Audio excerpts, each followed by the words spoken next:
Welcome to my channel.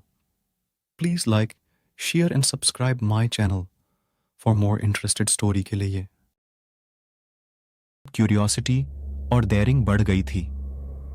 इस बार adventure group ने decided किया कि वो हवेली के अंदर छुपी राज को और गहरे से एक्सप्लोर करेंगे।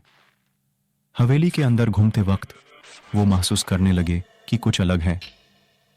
एक कमरे में जब वो पहुंचे, उन्हें महसूस हुआ कि वहां एक औरत का दुखी रूप है जिसे वो पहले नहीं देखा था। वो समझ गए कि ये भटकती आत्मा वो कुछ कहना चाहती है। औरत की आत्मा ने कहा, मुझे मुक्ति चाहिए। मेरा आत्मा हवेली में फंसी हुई है। कुछ दिनों से मैं ये दिख रही हूं, लेकिन कोई ने मेरी बात नहीं सुनी। एडवेंचरस ग्रुप ने फिर एक और मंत्र ढूंढा जिससे वो आत्मा को शांति मिले। जब वे मंत्र पढ़ रहे थे, हवेली में एक तेज हवा चलने लगी और भूतनी की आत्मा सुकून से हवेली छोड़ गई। दिन भर काम करने के बाद जब रात हुई, हवेली की माहौल में एक शांति छा गई।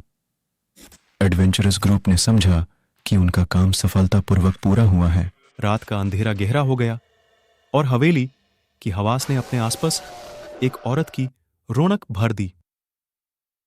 एडवेंचरस ग्रुप ने डिसाइड किया कि अब उनको हवेली से बाहर निकलना चाहिए।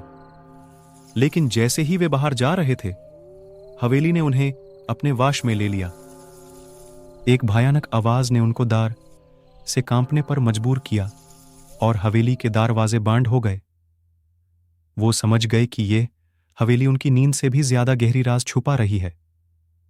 अंत में उन्होंने एक दूसरे मंत्र की तलाश में निकालना शुरू किया। उनके बीच में एक दूसरे के साथ मिलके वो एक भूतनी को शांत करने वाला अंतिम मंत्र ढूंढा। जब वो मंत्र पढ़ रहे थे, हवेली का माहौल और भी खौफनाक हो गया। भूतनी का चेहरा उनके सामने आया, लेकिन इस बार उसमें कुछ अलग था।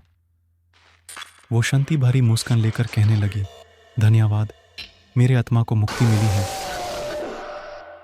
हवेली के अंदर की भयानक शक्ति धीरे धीरे कम हुई और दरवाजे खुल गए। एडवेंचरस ग्रुप ने तेजी से बाहर निकाला और वो हवेली उनके पीछे से बंद हो गई। जब वे बाहर आए, उन्होंने देखा कि हवेली के आसपास का माहौल भी शांत हो गया है।